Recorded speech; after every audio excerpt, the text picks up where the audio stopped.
berjumpa bersama saya Ellen. Pada hari ini kita akan bersama-sama merenungkan dari Matius 18 ayat 25 sampai dengan 35 yang berkisah tentang seorang raja yang mengampuni hambanya yang berhutang sangat besar kepadanya, yaitu 10.000 talenta. Satu talenta itu senilai dengan 6.000 dinar dan satu dinar itu setara dengan 30.000 rupiah. Berarti satu talenta adalah 6.000 kali 30.000 yaitu 180 juta rupiah. Dan hamba ini berhutang 10.000 talenta kepada sang raja, kepada tuannya. Berarti 10.000 talenta adalah 10.000 kali 180 juta rupiah, yaitu senilai dengan 1,8 triliun. Suatu jumlah yang sangat besar, namun karena hamba ini sujud kepada tuannya, kepada raja tersebut, dan mohon belas kasihan untuk diampuni. Kalau tidak diampuni, seharusnya dia beserta istri dan anaknya harus dijual untuk melunasi hutang-hutangnya. Namun raja ini berbelas kasih kepadanya dan melepaskan hambanya ini dari semua hutang-hutangnya. Namun ketika hamba itu keluar dan bertemu dengan seorang hamba lain yang berhutang kepadanya 100 dinar, setara dengan 100 kali 30.000, yaitu 3 juta rupiah, maka dia mengatakan, ketika temannya itu sujud kepadanya dan mohon belas kasihan, mengatakan, sabarlah dahulu, hutangku akan kulunasi. Dan dia mengatakan kepadanya dan mohon agar dia bersabar sampai hutangnya dilunasi. Ia bahkan menyeretnya ke penjara. Ketika kawan-kawannya melihat hal itu, melaporkan kepada raja, dan raja itu memanggil hamba yang telah dilunasi hutangnya itu dan mengatakan, aku telah berbuat kasih kepadamu, maka seharusnya kamu juga berbuat hal yang sama kepada sesamamu, kepada kawanmu. Dan akhirnya ia diseret kepada algojo sampai hutangnya dilunasi. Dari perikop ini kita belajar tentang pentingnya pengampunan. Tuhan menghendaki kita juga mengampuni sebagaimana kita sudah diampuni. Sebenarnya ketika kita mengampuni, kitalah yang sedang menyembuhkan diri kita dari luka-luka akibat perlakuan orang lain yang menyakiti kita, yang membuat kita menderita, baik itu perkataan maupun perbuatan mereka.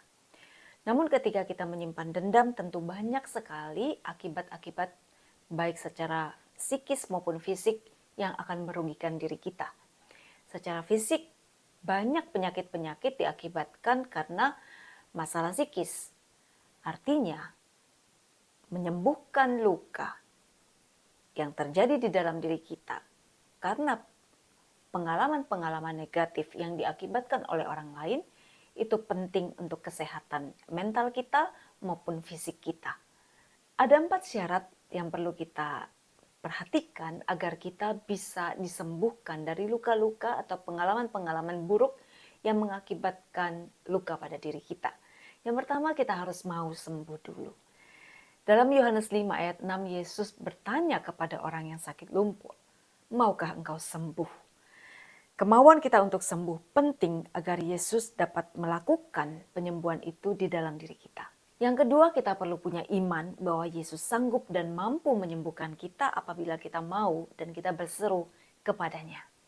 Kita percaya bahwa Dia adalah Allah yang murah hati yang menginginkan kesembuhan itu terjadi dalam diri kita.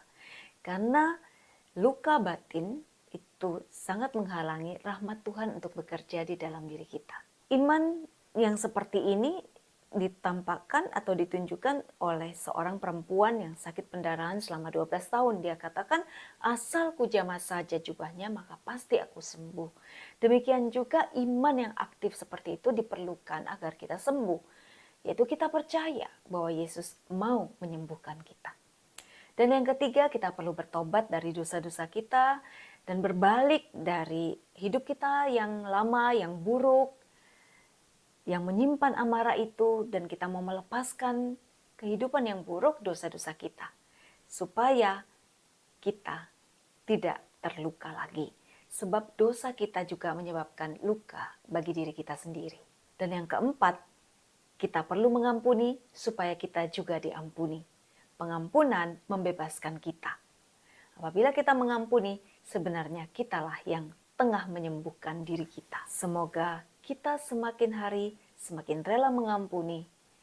Memang kita tidak dapat mengontrol orang-orang di sekitar kita, perbuatan orang lain, ataupun perkataan mereka.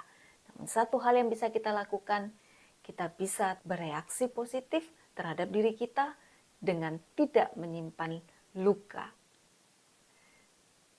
Selamat melayan.